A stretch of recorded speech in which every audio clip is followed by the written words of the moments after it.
Tonight, you have somewhere important to be tomorrow. A test, an interview, a flight you cannot miss. You climb into bed early, determined to be well rested, and your brain does something strange. It refuses to shut off. You stare at the ceiling. You check the clock. You do the math on how many hours of sleep you have left, and that math only makes it worse. This isn't bad luck. It isn't a character flaw. The real answer is far stranger. Your brain is not malfunctioning tonight. It is doing exactly what it was built to do a very long time ago. Start with what sleep actually is. Not rest, not simply a pause button. Sleep is a series of cycles your brain moves through, alternating between light stages, deep restorative stages, and REM, the stage where your eyes move rapidly and most of your dreaming happens.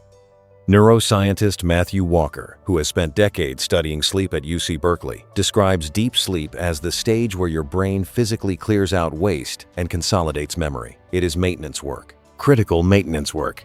Your body wants very badly to get there every night. So why does it fight you on the nights you need it most? Go back further than bedrooms and alarm clocks. Go back before agriculture, before fire was reliable, before shelter meant four walls and a locked door. For most of human history, sleep was dangerous. Lying still and unconscious in the open was one of the most vulnerable positions a human being could be in.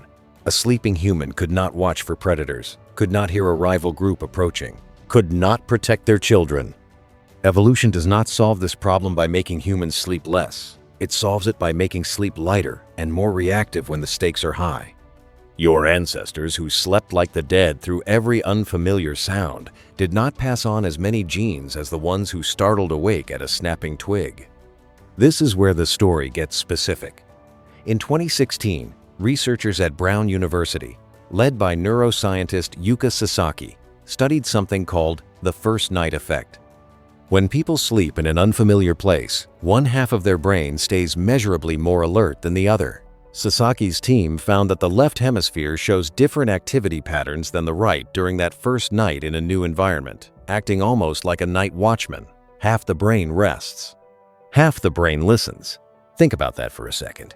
Your brain, without asking your permission, decided that novelty and uncertainty were dangerous enough to justify keeping part of itself on guard duty. It did this automatically. It did this because somewhere in your ancestry, sleeping fully unguarded in an unfamiliar place sometimes meant you didn't wake up at all. Now connect that to your test tomorrow, your interview, your flight. None of these are physical predators. But your brain does not draw a hard line between an ancient tiger and a modern threat to your survival. It reads, high stakes as high stakes. A job interview threatens your ability to provide for yourself. A major exam threatens your future status and security. To a nervous system built across hundreds of thousands of years of scarcity, status and resources were quite literally survival. So, your brain does what it has always done. When something matters this much, it refuses to fully power down. It keeps a hand on the alarm. There's a chemical piece to this too. Cortisol, often labeled the stress hormone, rises when your brain perceives a threat. In small doses, cortisol is useful. It sharpens focus. It prepares your muscles for action. But cortisol and deep sleep are chemically incompatible. Elevated cortisol keeps you in lighter stages of sleep and makes it harder to drop into the deep, slow-wave sleep your body needs most. The very anxiety that makes tomorrow feel urgent is the same anxiety chemically blocking the rest that would help you handle it. Here's the twist most people never hear. This response isn't a bug in an otherwise perfect machine. It's a mismatch. Your nervous system was tuned for an environment where threats were physical, immediate, and often resolved within minutes or hours. A predator either caught you or it didn't. Either way, the danger passed quickly, and full deep sleep could resume the following night. Modern stress doesn't work that way. An important interview isn't a threat that resolves in 10 minutes. It sits in your mind for days. Your ancient alarm system was built for a burst of danger, not a slow-burning, calendar-scheduled one, so it stays activated far longer than it was ever designed to.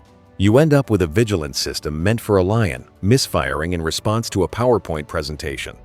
There's a fascinating piece of anthropological evidence that reframes this even further. In 2015, sleep researcher Jerome Siegel at UCLA led a study observing 3 modern hunter-gatherer societies, the Hadza in Tanzania, the San in Namibia, and the Tsimane in Bolivia. Groups whose lifestyles closely resemble ancient human living conditions. You might expect people living without electricity, without screens, without modern stress, to sleep long, uninterrupted hours. They didn't. Their average sleep was around 6 to 7 hours a night, often with brief waking periods, and they did not report struggling with insomnia in the way industrialized populations do. Their bodies were still primed to wake periodically through the night, but they didn't panic about it. They didn't lie there calculating lost hours or spiraling about tomorrow's consequences. Waking briefly in the night wasn't treated as a crisis. It was simply expected, normal, built in. That difference matters enormously. Modern humans don't just have an ancient nervous system reacting to modern stress. They also have a modern relationship with sleep itself, one that treats every waking moment at 3 a.m. as a failure rather than an ordinary biological rhythm. That anxiety about not sleeping often does more damage than the wakefulness itself. So on the nights before something important, two systems are working against you at once. An ancient vigilance response that refuses to stand down when stakes feel high, and a modern mind that panics about wakefulness in a way your ancestors likely never did, because they never expected unbroken sleep to begin with.